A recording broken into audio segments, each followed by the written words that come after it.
Bertempat di Sekretariat DPD 2 Partai Golkar Makassar, Jalan Lasinrang, Kota Makassar, Sabtu pekan lalu. Berlangsung penandatanganan fakta integritas untuk calon pengurus yang dipimpin langsung oleh Ketua DPD 2 Partai Golkar Makassar, Munafri Arifuddin.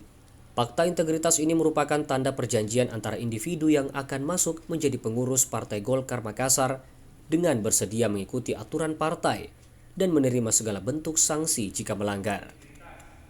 Penandatanganan fakta integritas ini terlihat berbeda. Umumnya DPD 2 Golkar daerah lain menggelar penandatanganan fakta integritas setelah SK kepengurusan diterbitkan.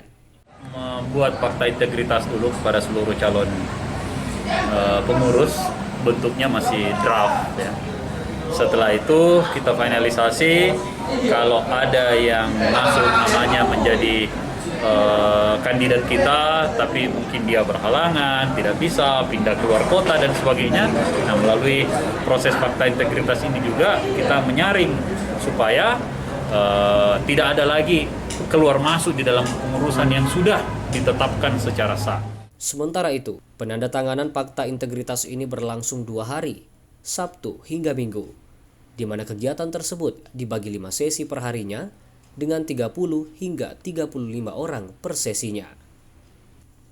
Tim Liputan, Selebes TV.